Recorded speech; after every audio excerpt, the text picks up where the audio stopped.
Alors, on a dit qu'on ferait un peu de sculpt sur cette partie. Donc, Alt-clic, je la sélectionne. Et on va essayer d'intégrer un peu plus, de faire un peu plus que ce soit une seule et même forme, comme si elle avait été taillée dans un seul et même bloc. Je vais prendre la trim dynamique. Et pour ça, on va essayer de faire ce qu'ils ont fait là, une sorte de biseau, là, j'ai l'impression. Toc.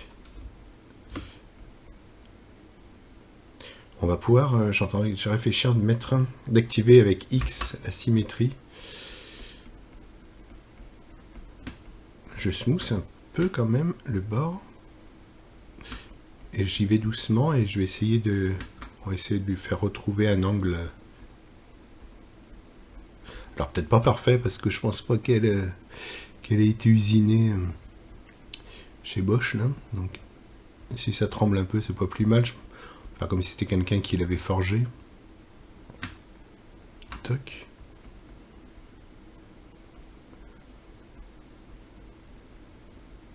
Tac. Quand je me concentre, je vous parle pas trop. Autant vous dire que il n'y aura pas beaucoup de blanc. Alors, hop là, on fait comme ça. Voilà. C'est même presque mieux de... Vous voyez, c'est un petit peu stylisé. Ils ont mis des angles droits, c'est pas parfaitement circulaire. Donc on peut faire ça aussi. Faire des zones un peu droites pour essayer de ressembler à notre référence. Voilà. Hop. En bas, c'est un peu moins le cas. Par contre, on peut quand même mettre un petit peu de smooth. Oups, pardon, je me suis trompé, j'ai appuyé sur Alt, donc c'est majuscule, smooth. Lui mettre un petit peu, lui remettre un peu de matière. Alors quand on a un trou qui est à l'intérieur, si je ne m'abuse, je suis encore en Dynamesh. Ouais. Ce que vous pouvez faire, c'est prendre l'outil Move. Alors quand je vous parle de trou à l'intérieur, c'est ça. Là, vous voyez, ça rentre à l'intérieur. Il y a de la matière qui rentre à l'intérieur. Et pour la faire se souder à celle-ci, on va... Pardon, regardez. Je vais juste changer ma taille. J'enlève le mode miroir pour le moment. Je voulais changer juste ma taille. J'enlève dynamique. J'ai désactivé Draw sans faire attention tout à l'heure. Avec l'outil Move, je vais prendre la matière ici, je vais la tirer. Je fais pas trop attention, je la tire. Alors, je fais pas attention, je n'ai pas trop non plus tout cassé. Je vais tirer juste la partie de lame. Alors, ce qu'on peut faire quand c'est comme ça, pour y voir un peu plus clair, parce que là, si je me mets comme ça, je suis gêné. On va commencer par le mettre en mode solo. Et ensuite, on peut couper visuellement notre mèche sans qu'il soit vraiment coupé. Je vous montre, par exemple, si je fais comme ça, il va m'isoler mon mèche, je travaille et j'enlève. C'est vraiment isoler une partie du mèche souhaité. Donc là, je voudrais isoler celle-ci. Donc comment je fais? C'est CTRL. Alors, normalement, lorsque vous faites CTRL majuscule, vous restez appuyé, vous êtes avec cet outil, cette broche. Si vous ne l'êtes pas, vous allez la rechercher, c'est Select Rect. Une fois que vous faites CTRL, donc majuscule, vous cliquez, vous tirez. On a vu comment déplacer. Quand vous êtes vert, vous allez isoler. CTRL majuscule, clic dans le vide, vous enlevez l'isolation. Et pour faire l'inverse, si vous voulez isoler, mais l'inverse de votre rectangle, c'est CTRL majuscule, vous tirez. Là, pour le moment, vous allez refaire pareil parce que vous êtes vert. Vous appuyez en même temps sur Alt, ça devient rouge. Vous relâchez. Et ça fait l'inverse du rectangle vert. Ça va enlever cette partie-là. Pour tout remettre, CTRL majuscule, clic dans le vide. Nous, ce qu'on veut, c'est juste isoler celle-ci. Donc, on va voir. On va essayer d'isoler pour améliorer un peu, si on peut, notre sélection. Donc on en était là, je voulais juste tirer un peu là, ça à l'intérieur.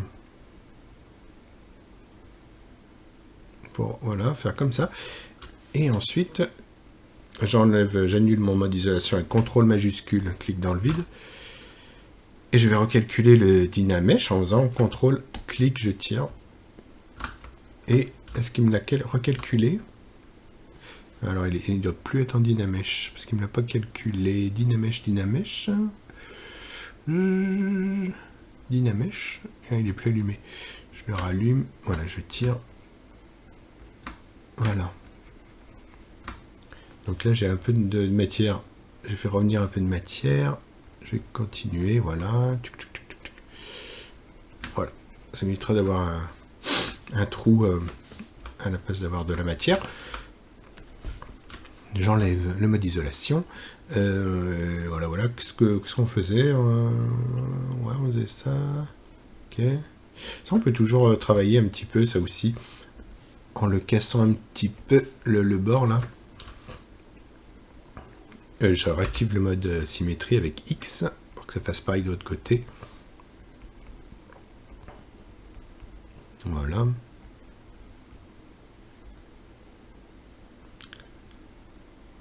J'aplatis un peu ma zone.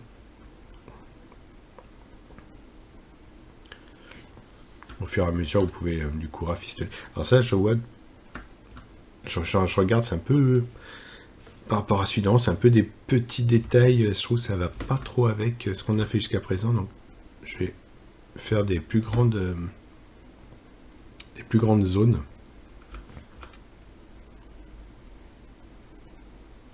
Voilà. Je réunis quand même plus de zones ensemble. Voilà, comme ça. On en voit plus, on va dire 3 que 7 ou 8.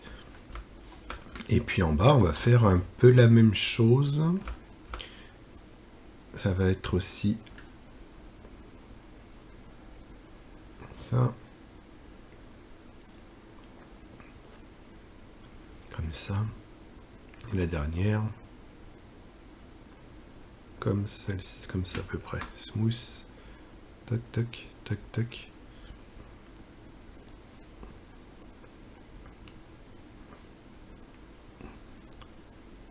Un peu de smooth. Comme ça. Je reprends mon outil clé build-up.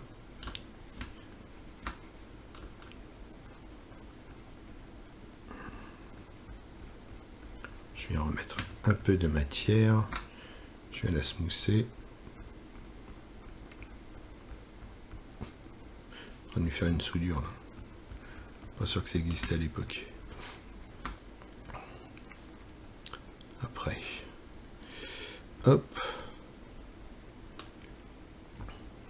Je prends mon outil Move.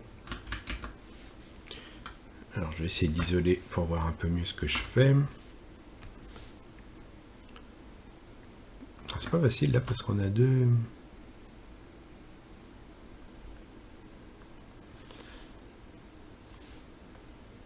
mèches assez proches.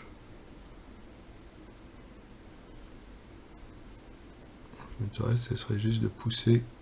J'aurais mieux fait de le faire dès le début, de le rentrer à l'intérieur quand on l'a créé, ça aurait été bien plus simple. Ah bon. Tac. C'est pas grave, ça c'est moche, mais on va calculer son Dynamesh. Donc là j'enlève le mode isolation avec CTRL Maj clic. Je recalcule. Oups, où suis-je?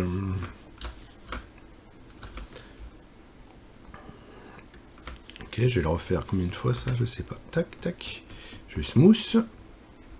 Là, je pense qu'il y a quelque chose un peu étrange. Je rajoute un peu de matière. Et puis, voilà. Hop, hop. Je smooth. Je vois qu'il y a un rebord là qui fait comme un creux, donc ça me plaît pas trop. Je remets de la matière jusqu'à ce qu'il soit quand même un peu plat. Je smooth très légèrement. Et après, on peut toujours essayer d'aplanir avec le trim dynamique. Alors, on prend un peu de recul.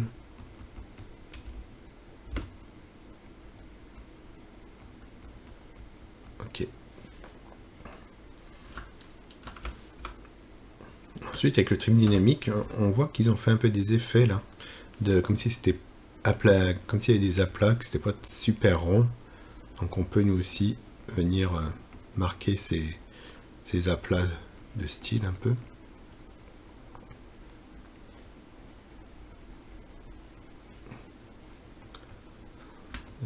Ça ressemble quand même pas trop à un écrou.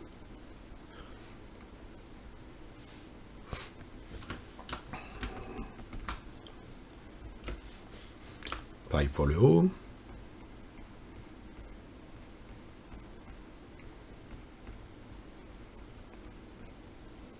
Hop, petit enregistrement automatique.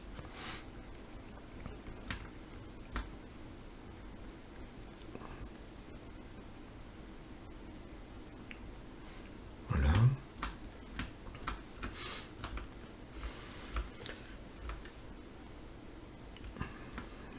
Et puis, là on a des petites choses, on peut les insérer pendant qu'on est dessus. Donc dans les subtools, je vais mettre Insert. On va pouvoir le faire, je ne sais pas exactement ce que c'est, mais on va pouvoir partir d'une sphère. J'appuie sur W pour appeler le gizmo qui se centre au milieu de ma sphère, comme je viens de la créer. Je me déplace, on va mettre une là. Je la réduis. Toc, toc. Voilà. Alors, je ne sais pas trop ce qui... Ah oui, en fait, j'ai l'impression que ce sont des demi-sphères un peu pointues. Donc on peut... Elles sont un peu stylisées en même temps. Donc on peut faire... on va les tailler, on va les faire à la main. Ça leur donnera un petit style. Trim dynamique. Puis on va créer comme une petite pyramide un peu.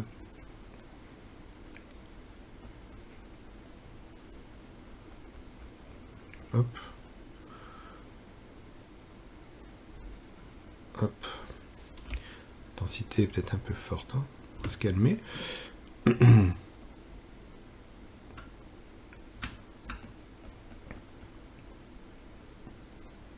Tac.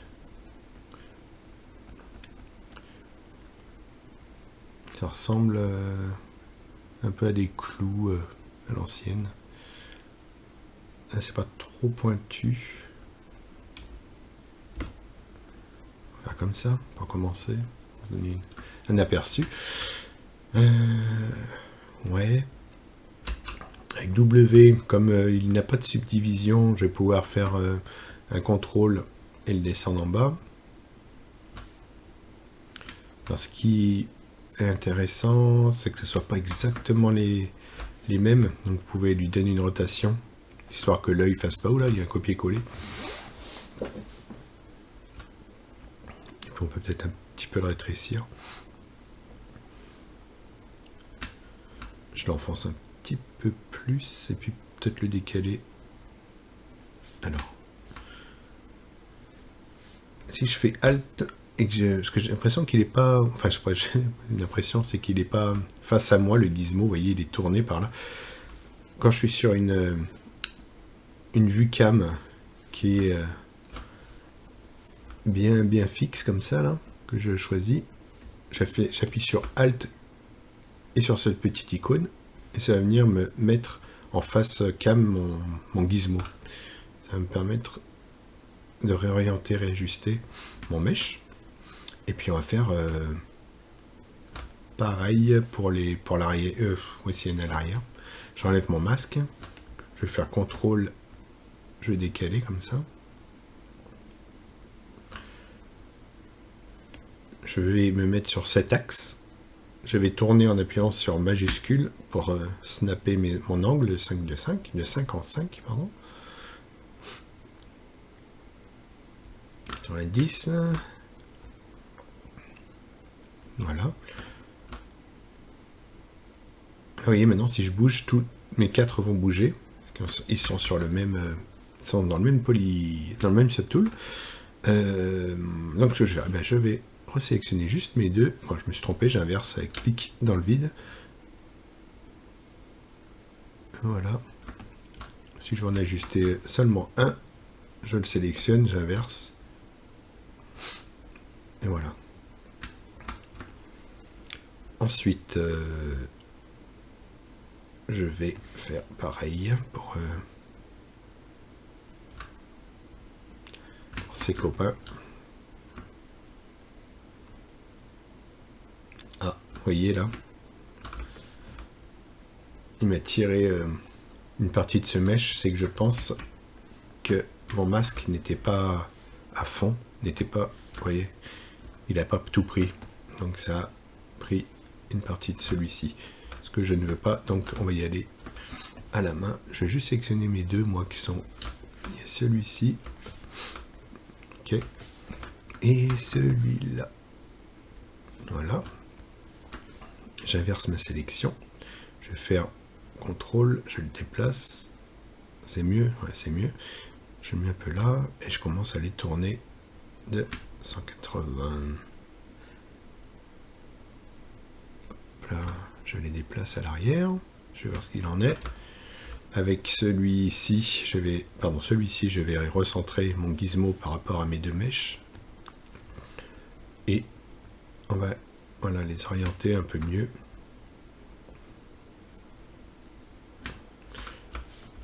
Alors, vu qu'on ne pourra jamais voir les deux, le côté gauche et le côté droit ensemble, je peux les laisser sans leur donner trop de modifications. Et puis après, si on voit comme ça, ouais, ça va. Peut-être celui-ci, peut-être un petit tournant. Voilà, comme ça. Voilà, comme ça on avance sur notre hache. Et puis il y a ça que je vois depuis tout à l'heure, là, je sais pas s'il m'embête un peu. On va lui faire un tout smooth. On lui enlève même de la matière. Ah oui, je sais, c'était quand on avait prédessiné cet anneau. De toute façon, rien n'est immuable en 3D. Hop là, voilà. Touc. Donc pour rappel, pour sauvegarder, vous faites File, Save As, et puis vous allez enregistrer votre fichier quelque part. De préférence un endroit dont vous vous souviendrez. Et bien on se dit à la prochaine vidéo. On va essayer de faire cette partie. Je sais pas trop à quoi ça ressemble. Si c'est de la pierre, de la ferraille, je sais pas trop. Je vais regarder et puis on fera ça ensemble. A plus.